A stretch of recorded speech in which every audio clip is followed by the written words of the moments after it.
Hello everyone. तो ये आपका सेकंड लेक्चर है डायमेंशन एनालिसिस का, क्लास 11th फिज़िक्स। इसमें हम डायमेंशन एनालिसिस के कुछ और न्यूमेरिकल्स देखेंगे जो आपके नीट एग्ज़ाम में आए हुए हैं। देखिए न्यूमेरिकल नंबर 1।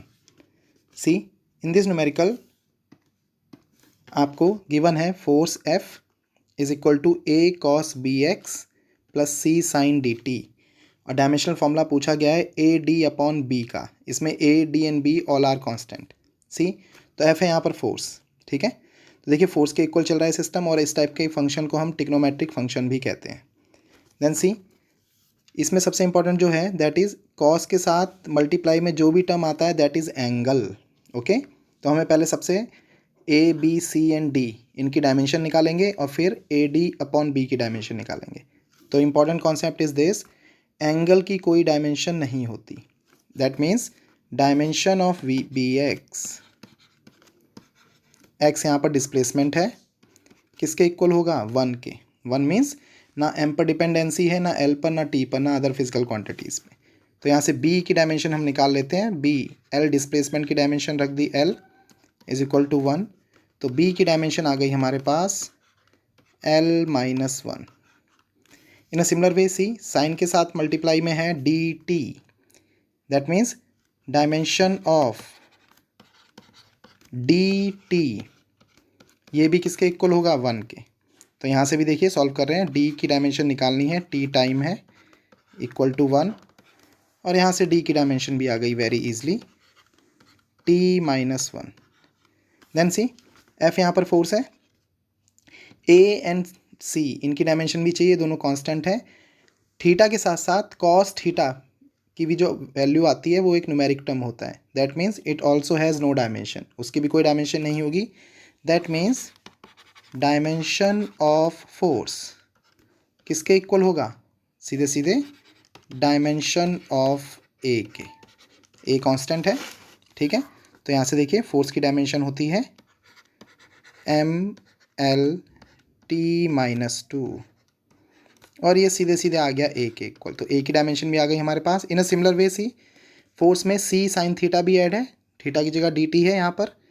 तो फोर्स की डायमेंशन C की डायमेंशन के भी इक्वल होगी, ठीक है, क्योंकि साइन थीटा की कोई डायमेंशन नहीं होती, यानी कि C की डायमेंशन भी डायरेक्टली किसकी इक्वल आ गई, फोर्स की डायमेंशन के, दैट इज़ MLT माइनस 2। अब हमारे पास सभी चीज़ों की डायमेंशन है, तो हमें निकालना है AD अपॉन B की डायमेंशन। देन सी तो हमें निकालना है AD अपॉन B की डायमेंशन। तो A की डायमेंशन यहाँ से देखिए ये फोर्स की डायमेंशन के इक्वल थी, MLT माइनस 2। देन D की डायमेंशन ये रही T minus 1 here and upon B की जो डायमेंशन है वो यहाँ say that is L minus 1। अब इन सभी टर्म्स को लीनियरली अरेंज कर रहे हैं। तो देखिए m की पावर सिंगल 1 है, L यहाँ पर ये माइनस वाला ऊपर जाके प्लस का हो जाएगा, L स्क्वायर हो गया, T माइनस 2 एंड माइनस 1 यहाँ भी है, तो T की पावर हो गई टोटल माइनस का 3। तो ये हमारा आंसर हो गया। मैच कर रहे हैं देखिए, तो मैच कर रहा है B वाले से, ML square T minus 3, ML square T minus 3। तो ये हो गया आपका B आंसर। ये नीट में आया हुआ क्वेश्चन है, ठीक है। नेक्स्ट देखते हैं, इसमें हमने देखा ट्रिग्नोमेट्रिक फंक्शन। नेक्स्ट हम देख रहे हैं एक और क्वेश्चन जिसमें हम ले रहे हैं exponential function. Then see here this one, then see a typical combustion engine in that work done is by a gas molecule is given as W। तो W आपका वर्क डन हो गया इक्वल टू है alpha square beta E की power minus beta x square upon KT। X यहाँ पर displacement है given है, K बोल्ट्जमैन कांस्टेंट है गिवन है, T टेम्परेचर है, टाइम नहीं है याद रहे, अल्फा बीटा कांस्टेंट है जिसमें से आपको केवल अल्फा की डायमेंशन निकालनी है। देन सी तो हमें साफ पता चल रहा है कि सी इसमें भी सेम कॉन्सेप्ट, E की पावर में जितने भी टर्म्स होंगे, पावर में भी जो टर्म्स होंगे पूरा का पूरा टर्म ये भी डायमेंशन लेस होगा और E की पावर की जो वैल्यू आएगी वो भी पूरी डायमेंशन लेस होगी। तो सबसे पहले हम यहाँ से देखिए W की डायमेंशन हमें पता है, अल्फा की डायमेंशन निकालने के लिए आपको बीटा की डायमेंशन पता होनी चाहिए, ठीक है। तो हम बीटा की डायमेंशन निकालेंगे, यहाँ से E की पावर में जो भी टर्म है वो सब डायमेंशन लेस होंगे। दैट मीन्स यहाँ से स्टार्ट कर रहे हैं, dimension of beta minus sine हटा दिया upon x square small k into T ये सब डायमेंशन लेस है, तो इक्वल टू 1 के आ गए, ठीक है। देन यहाँ से बीटा की डायमेंशन निकालेंगे के, उसके लिए हमें के की डायमेंशन चाहिए। के इज़ बोल्ट्जमैन कांस्टेंट। के की डायमेंशन निकालने के लिए हमारे पास फॉर्मूला है, एनर्जी ऑफ मॉलिक्यूल का फॉर्मूला होता है 3/2 kT। ये मैंने मोनोटॉमिक गैस के मॉलिक्यूल के एनर्जी का फॉर्मूला लिया है। टी यहाँ पर टेम्परेचर होता है, यू यहाँ पर एनर्जी। तो यहाँ से सबसे पहले के की डायमेंशन निकालेंगे, ये देखिए। तो ये हो गई आपकी एनर्जी की हो गई ml² T-2। 3/2 नंबर है, कोई डायमेंशन नहीं होगी। के की डायमेंशन निकालनी है। टी टेम्परेचर की डायमेंशन हो गई केल्विन, ओके, बड़ा के। तो यहाँ से स्मॉल के बोल्ट्जमैन कांस्टेंट की डायरेक्ट डायमेंशन आ गई ml² T-2। के अपॉन में जाके ऊपर गया तो के की पावर -1, ये आ गई। अब देखिए, अब हम यहाँ पे सॉल्व करने जा रहे हैं सी बीटा की डायमेंशन के लिए। तो यहाँ पर हम वैल्यू प्लेस कर रहे हैं, ध्यान से देखिए। तो ये आ गया आपका, देखिए, बीटा x² की डायमेंशन होती है l², displacement since it is, upon के की डायमेंशन अभी हमने निकाली और वो है आपकी ml² T⁻², के की पावर -1। ये डायमेंशन हो गई किसकी, के की। यहाँ पर चल रहे हैं हम। देन टी टेम्परेचर है, टेम्परेचर की डायमेंशन होती है केल्विन, और ये सारा का सारा टर्म किसके इक्वल है, 1 के। तो देखिए कुछ टर्म कैंसिल हो रहे हैं, ये टर्म कैंसिल हो गया, l² से l² कैंसिल हो गया। तो बीटा की डायमेंशन हमारे पास ईजिली आ गई है यहाँ पर mt-2, लाइक दिस, ओके। अब हमें निकालना है इन दिस क्वेश्चन अल्फा की डायमेंशन। तो देखिए सी, यहाँ पर वर्क डन है, तो अल्फा की डायमेंशन जो होगी, α² बीटा की जो डायमेंशन होगी वो वर्क डन की डायमेंशन के इक्वल होगी। तो यहाँ से हम सॉल्व कर रहे हैं सी। देन डायमेंशन ऑफ W किसके इक्वल होगा, ये होगा α² बीटा के। वैल्यू प्लेस कर रहे हैं। वर्क डन की डायमेंशन हमें पता है, दैट इज़ ml² T-2, α² के इक्वल है, और मल्टीप्लाई में है बीटा। बीटा की डायमेंशन अभी हमने निकाली mt-2। देखिए T-2 से T-2 कैंसिल, m से m कैंसिल, ठीक है। α² l² के इक्वल है, तो अल्फा की डायमेंशन आ गई ओनली l, ये आ गई है। दोनों तरफ हमने स्क्वायर रूट लिया है। देन सी ऑप्शन कौन सा मैच कर रहा है, तो ये देखिए बी वाला ऑप्शन। m की पावर 0 मीन्स 1, l है यहाँ पर सिंपल 1 पावर के साथ, एंड t की पावर 0 मीन्स 1, यानी कि ओनली l। तो ये आंसर आ गया आपका बी। तो ये क्वेश्चन था आपका, ये भी नीट में आया हुआ क्वेश्चन है 2021 में, and this one is the work done given है आपको एक्सपोनेंशियल फंक्शन में, इससे पहले वाला ट्रिग्नोमेट्रिक फंक्शन।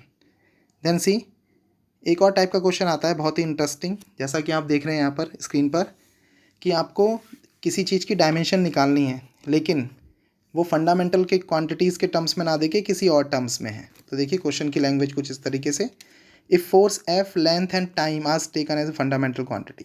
तो हम जानते हैं लेंथ एंड टाइम तो फंडामेंटल होता है, लेकिन फोर्स फंडामेंटल नहीं होता है।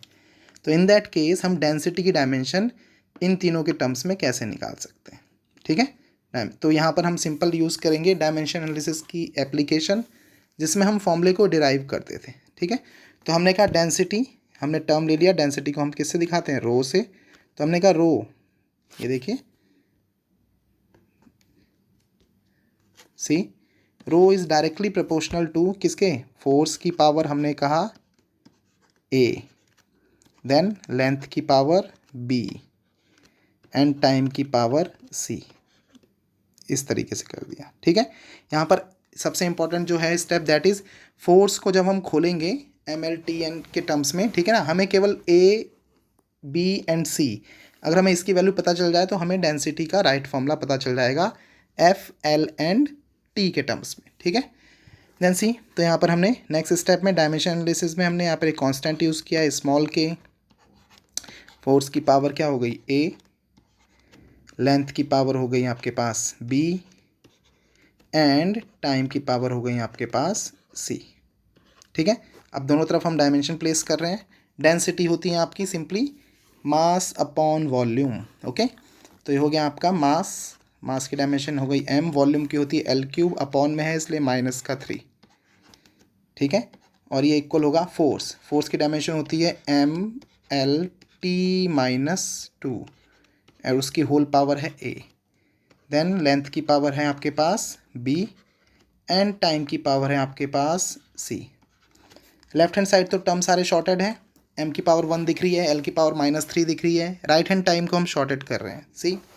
तो देखिए m की पावर पहले वाले टर्म में है a, तो यहाँ पर m की पावर आ गई a। देन लेंथ की पावर पहले टर्म में है a, दूसरे में है b, तो हमारे पास आ गई a plus b। Then in the last time t, इसकी पावर देखिए ये है -2 की पावर a यानी कि -2a एंड c भी है, तो -2a प्लस c ये आ गई। देन इन सबको कंपेयर कर रहे हैं लेफ्ट हैंड साइड के साथ, तो देखिए यहाँ m की पावर 1 और यहाँ m की पावर a, तो a की जगह आ गया 1, फर्स्ट टर्म निकल गया हमारे पास। देन सी यहाँ पर है देखिए l की पावर -3 और यहाँ पर है a प्लस बी, तो a plus B equal to आ गया -3। अब a की जगह हम 1 प्लेस कर रहे हैं, तो आगे सॉल्व करने के लिए तो 1 प्लस बी इक्वल टू -3। तो 1 उधर जाके क्या हो गया, ये भी माइनस में हो गया, तो b की वैल्यू भी आ गई हमारे पास -3 -1 -4 and in the last t यहाँ पर है ही नहीं, यहाँ t की पावर है 2a प्लस सी, -2a प्लस सी, तो कोई पावर नहीं है मीन्स 0। ठीक है, लेफ्ट हैंड साइड t की पावर है 0। a की वैल्यू पता है हमें 1 है, ठीक है, तो रख देते हैं, तो -2 × 1 -2 plus C is equal to 0। तो c की वैल्यू भी आ गई है आपके पास, it simply comes out to be 2। Then आपको किसकी डायमेंशन बतानी है, अब डेंसिटी की, तो सारी वैल्यू यहाँ प्लेस कर दीजिए। तो देखिए डेंसिटी का आंसर आ गया, k डायमेंशन लेंस है, केवल डायमेंशन बतानी है। ठीक है, तो देखिए डायमेंशन रख रहे हैं सी। देन a था फोर्स और उसकी वैल्यू आई है 1, तो ये आ गया आपका f only. Okay, then b -4 और b किसकी पावर थी, l लेंथ की, तो l की पावर -4। देन t की पावर थी c जो है यहाँ पर 2, तो t की पावर 2। आंसर आप मैच करेंगे तो डेंसिटी का आंसर आप पाएंगे, this one is A option, तो ए ऑप्शन आपका आंसर हो गया लाइक दिस। तो ये बहुत ही इंपॉर्टेंट टाइप का क्वेश्चन होता है। इसमें जनरली आपको कोई भी ड्राइव्ड फिजिकल क्वांटिटी को एज अ फंडामेंटल की तरह ट्रीट कर सकते हैं, जैसे इन्होंने यहाँ पर फोर्स को एज अ फंडामेंटल ट्रीट किया है, और डेंसिटी की डायमेंशन को फोर्स, लेंथ एंड टाइम की डायमेंशन में पूछा है। ठीक है, तो ये भी one of the type of application. Now see another one, this one. Then see in this type of question आपको गिवन है, देखिए एनर्जी E है आपकी एनर्जी, ओके गिवन है यहाँ पर। देन L है एंगुलर मोमेंटम, M है आपका मास एंड G है ग्रेविटेशनल कांस्टेंट। और देन आपको डायमेंशन निकालनी है, डायमेंशनल फॉर्मूला गिवन है P का, जो कि इन फिजिकल क्वांटिटीज़ के मल्टीप्लिकेशन एंड डिवीजन के टर्म्स में। ठीक है, तो आपको क्या करना है, इन सभी की डायमेंशन अलग अलग कैलकुलेट करके यहाँ फॉर्मूले में प्लेस करनी है, so that you can got your answer for dimension of P। Okay, तो सबसे पहले हम P का फॉर्मूला लिख देते हैं। देखिए, तो P का फॉर्मूला है E_L², और ये जो माइनस वाले टर्म्स हैं इनको नीचे ही लिख देते हैं, तो M की पावर ये हो गया 5 नीचे ले जाके, और G की पावर हो गया 2। ओके, अब हम सभी की डायमेंशंस को खोलते हैं। तो सबसे पहले हम देखिए एनर्जी की डायमेंशन हम जानते हैं, ये है आपकी mL²T-2। ठीक है, देन L आपका क्या है, एंगुलर मोमेंटम है।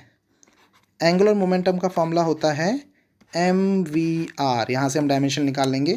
तो देखिए m हो गया आपका मास, वेलोसिटी की हो गई L_T-1 एंड रेडियस हो गई लेंथ।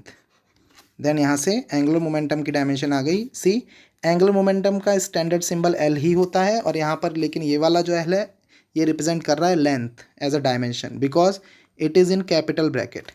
तो ये आ गया आपका mL² T की पावर -1, ये डायमेंशन किसकी आ गई, एंगुलर मोमेंटम की। Then gravitational constant capital G, capital G की अगर हम बात करें, एम मास है, उसकी डायमेंशन निकालने की कोई नीड नहीं है, हमें पता है कैपिटल एम होता है। देन ग्रेविटेशनल कांस्टेंट सी, हमारे पास फॉर्मूला होता है force is equal to capital G m1 m2 upon R square. तो वहाँ से अगर आप फॉर्मूला बनाओगे तो कैपिटल जी का फॉर्मूला बनेगा F R square upon m1 m2। तो हम यहाँ से फाइंड आउट करेंगे इसकी डायमेंशन। देन सी इसकी डायमेंशन हम फाइंड आउट कर रहे हैं। फोर्स का फॉर्मूला होता है M L T minus two. Then R is the radius, तो ये हो जाएगा सिंपली एल स्क्वायर, लेंथ होती है रेडियस, अपॉन m1 m2 दोनों मास का मल्टीप्लिकेशन है यानी कि m स्क्वायर। और थोड़ा सा सॉल्व कर रहे हैं लीनियर टर्म में, देखिए एक पावर कैंसिल, ओके, l का हो गया है आपके पास क्यूब, एंड t की पावर चल रही है -2 और नीचे एक m भी है, तो m ऊपर जाके हो जाएगा -1। अब हमारे पास सारे टर्म आ गए हैं, ठीक है। तब हमें किसकी डायमेंशन निकालनी है, अकॉर्डिंग टू फॉर्मूला, ये रहा, हम फॉर्मूले में वैल्यू प्लेस कर रहे हैं। तो देखिए वैल्यू प्लेस करते हैं, तो capital P is equal to, सबसे ऊपर है E एनर्जी की डायमेंशन, तो एनर्जी की डायमेंशन थी हमारे पास m l square t minus two, इसके साथ मल्टीप्लाई में है एंगुलर मोमेंटम की डायमेंशन का स्क्वायर, तो ये एंगुलर मोमेंटम की डायमेंशन और इसका हमें करना है स्क्वायर, तो स्क्वायर करेंगे तो बनेगा m स्क्वायर, l स्क्वायर का स्क्वायर हो गया आपके पास पावर 4 एंड t की पावर -1 का स्क्वायर हो गया -2। देन अपॉन यहाँ पर है मास की पावर 5, ये सिंपली मास था तो ये मास की पावर सिंपली 5 हो गई। देन जी की पावर का करना है हमें, जी का स्क्वायर, तो ये रहा हमारे पास जी की डायमेंशन अलग से, इस पूरे का स्क्वायर करेंगे तो एल की पावर हो गई आपके पास 6, -2 की का स्क्वायर हो गया -4, टी एम की पावर -1 का स्क्वायर हो गया -2। अब देखते हैं कौन कौन से टर्म्स यहाँ पर कैंसिल हो रहे हैं, तो ज़रा ध्यान से देखिए सी। देन सबसे पहले हम m को सॉल्व कर लेते हैं, तो देखिए m की पावर है यहाँ पे 1 एंड 2 एंड 3, और 3 और ये -2 ऊपर जाके प्लस का 5 और नीचे भी प्लस का 5, तो ये सारे के सारे m आपस में कैंसिल आउट, तो m की पावर आ गई है 0। देन l यहाँ पे देखिए स्क्वायर है और यहाँ पावर 4 है और नीचे पावर 6 है, 4 एंड 2 एंड 6, ये भी पूरा कैंसिल, ये भी पूरा कैंसिल, तो l की पावर भी कितनी आ गई 0।